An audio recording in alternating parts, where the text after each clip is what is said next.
जय मसीह सम्पूर्ण मण्डली परिवारहरूमा नेटको कारणले गर्दाखेरि सोसियल प्लेटफर्ममा साँच्चै नै संगतिमा कतै पनि उपस्थित हुन सकेको छैन।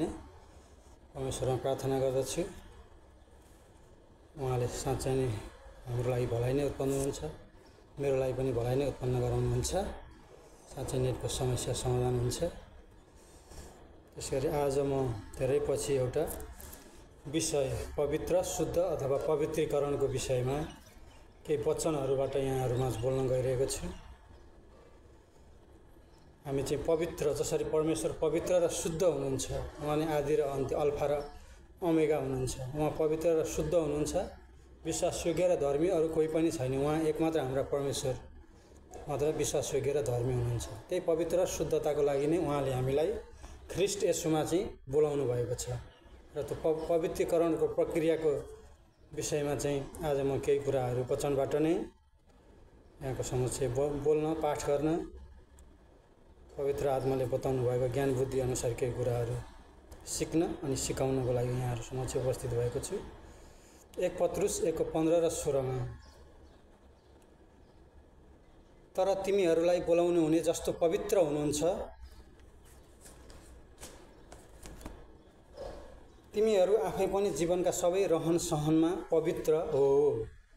किनभने यो लेखिएको छ, तिमीहरू पवित्र हो किनभने म पवित्र छु। परमेश्वर पवित्र शुद्ध हुनुहुन्छ।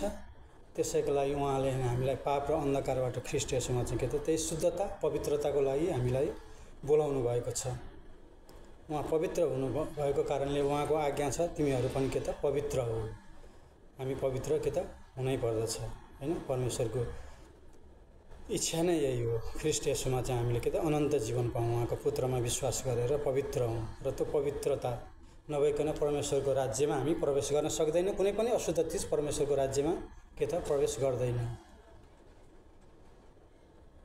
उहाँले चाहिँ के त त्यही शुद्धता पवित्रताको अनुसार न्यायको दिनमा हाम्रो चाहिँ न्याय गर्नुहुन्छ। त्यसै गरी यो पवित्रीकरणको विषयमा जब उहाँलाई चुनिएका हामीहरू जातिहरू हौँ, चुनिएका उहाँको बोलाइएका उहाँको पूर्वज्ञान र अभिप्राय अनुसार उहाँको राज्यको लागि काम गर्न बोलाइएका अनुसार उहाँले नै शुद्ध र पवित्र पार्नुहुन्छ। त्यसको लागि हामीले उहाँमा नै विश्वास गरेर वचनहरू पालना गर्दै के त हामीहरू जाँदै गर्नुपर्छ। वचन सङ्गतिमा हामी अगाडि बढ्नुपर्छ। उहाँमा नै विश्वास गरेर हामीले माथिको कुराहरूमा मन लगाउनुपर्छ, पापमय स्वभावका कुराहरूमा होइन। जब हामी उहाँमा मन लगाउँछौँ भनेदेखि उहाँले नै हामीलाई पवित्रीकरण बढाउँदै जानुहुन्छ।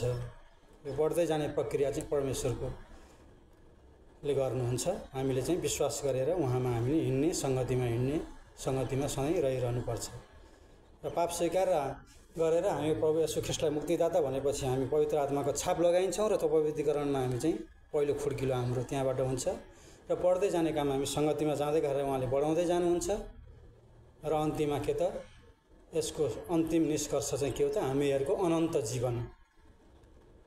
सबै कुरामा शुद्ध गराइसकेपछि उहाँले सल्लाहकार पठाउनुहुन्छ। अनि येशू ख्रीष्टले के गर्नुहुन्छ? पवित्र आत्मा र आगोले हामीलाई बत्तिस्मा दिनुहुन्छ, होली स्पिरिट। तब हामी आउनुहुन्छ र हामीले के त जब पवित्र आत्मा तिमीहरूमा आउनुहुनेछ, तिमीहरूले शक्ति पाउनेछौ। यहुदिया, सामरिया, इजरायल सबैतिर पृथ्वीको छेउसम्म मेरा साक्षीहरू हुनेछौ भनेर उहाँले भन्नुभएको छ है। त्यसै गरी हामी हेर्नेछौँ रोमी 12:2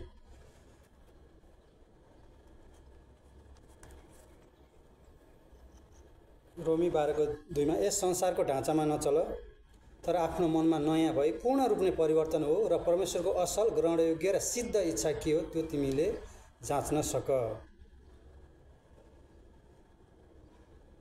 किनभने हामीले यस संसारको ढाँचामा अब हामी चल्नको लागि हामी बोलाइएका होइनौँ। अब हामी पूर्ण रूपमा, यदि कोही ख्रीष्टमा छ भने त्यो नयाँ सृष्टि हो। सबै कुरो बितिसकेको छ, सबै कुरो नयाँ भएको छ। अब हामी परिवर्तन हुनुपर्छ। असल, ग्रहणयोग्य र सिद्ध इच्छा के हो त्यो हामीले चाहिँ अब हामीले जाँचेर बुझेर सङ्गतिमा गएर यो कुराहरू हामीले अगाडि बढ्नु पर्दछ। र हाम्रो आत्मिक उपासनाको रूपमा आफ्नो शरीरलाई पवित्र र परमेश्वरलाई ग्रहणयोग्य हुने जिउँदो बलिको रूपमा अर्पण गर भनिएको छ। अब हामीले चाहिँ जिउँदो बलिको रूपमा होइन, पहिले हामी अन्धकारका पापमय स्वभावका बसमा थियौँ भने अब हामी चाहिँ के त पवित्र आत्माको शक्तिमा परमेश्वरको डरको आत्मा होइन आत्मसंयम र शक्तिको आत्मामा अब हामी के त चलेका छौँ। अब हामीलाई हाम्रो शरीरलाई चाहिँ जिउँदो बलिको रूपमा धार्मिक कार्यहरूको रूपमा परमेश्वरकै महिमा गर्दै अब हामी चाहिँ के त अगाडि बढ्नु पर्दछ। त्यसैगरी 2 तिमोथी 2:22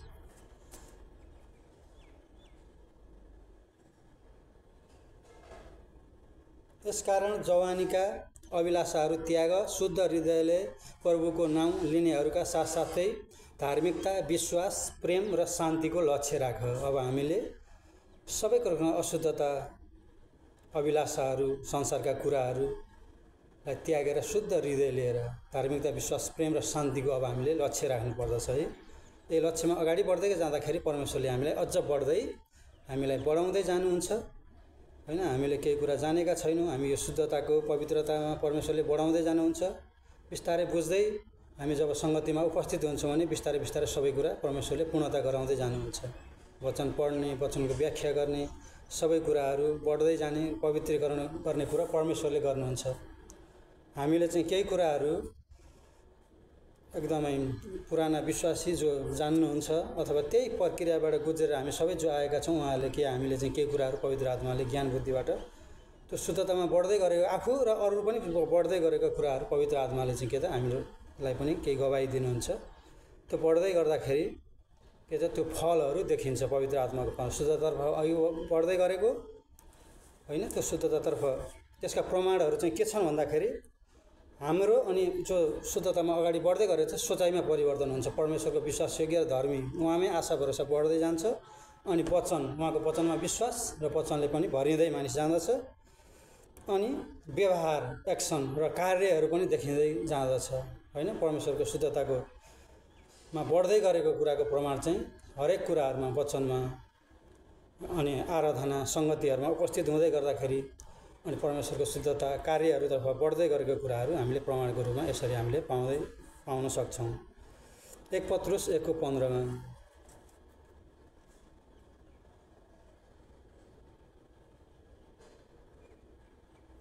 तर तिमीहरूलाई बोलाउने जस्तो पवित्र हुनुहुन्छ, तिमीहरू आफै पनि जीवनका सबै रहन सहनमा पवित्र हो। अब हामीले एकदमै पवित्रतातर्फ बढ्नुपर्छ। उहाँ पवित्र, शुद्ध, न्याय, धर्मी हुनुहुन्छ। सबै जीवनका हाम्रा जुनसुकै कुराहरूमा पनि अब हामी पवित्र हुनुपर्दछ। परमेश्वरले ठहराउनु भएको उहाँले दिनुभएको आज्ञा बमोजिमै हामीले के त संसारलाई पनि हामीले त्यो व्यवहार गर्नुपर्छ। हामीले संसारका मालिकहरूको आज्ञा चाहिँ ख्रिस्टको आज्ञा जस्तै गरी हामीले मान्नुपर्दछ। हामीले ख्रिस्टको सेवा गरे जस्तै हामी हाम्रा मालिकहरूको काम, व्यवसाय, जुनसुकै स्थानमा हामी काम गर्छौँ त्यसमा पनि ख्रिस्टको सेवा गरे जस्तै गरी ख्रिस्ट त्यो भावले हामीले चाहिँ के त काम गर्नुपर्छ। वचनमै भनिएको छ यो कुरो। 1 कोरिन्थी 3:16 र 17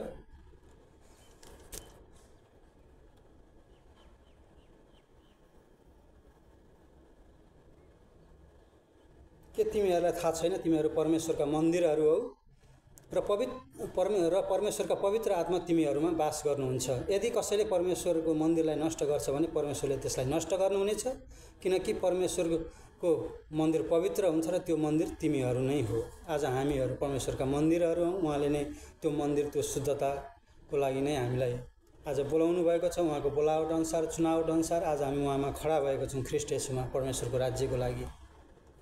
आज उहाँका हामी मन्दिरहरू हौँ। त्यो मन्दिरभित्र हामीले परमेश्वरलाई राख्नुपर्छ, पवित्र आत्मालाई राख्नुपर्दछ, बढाउँदै जानुपर्दछ।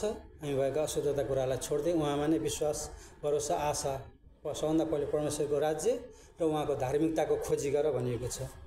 पहिला उहाँ परमेश्वरको राज्य र उहाँको धार्मिकताको खोजी गरेर चाहिँ हामीलाई सबै कुराको खाँचोहरू उहाँले पुरा गरिदिनुहुन्छ। सबै परिस्थितिहरूमा हामीले चाहिँ परमेश्वरलाई धन्यवाद, दुःख, कष्ट, सङ्कट सबै कुराहरूमा धन्यवाद चढाउँदै उहाँमा नै हामी उहाँको आज्ञाहरूमा हिँड्नुपर्दछ, धन्यवाद दिँदै हिँड्नुपर्दछ। उहाँले सबै कुराहरूमा हामीलाई चाहिँ के त भलाइ नै गर्नुहुन्छ र हामीले हाम्रो जिब्रोमा, बोलीमा के त मृत्यु र जीवनको शक्ति छ। त्यसैले हामीले आफूलाई कमजोर, हामीले जान्ने छैनौँ भनेर हामीले घोषणा गर्नु हुँदैन। हामी बढ्दै सिक्दै जाने प्रक्रियामा सबै परमेश्वरले नै बढाउनुहुन्छ।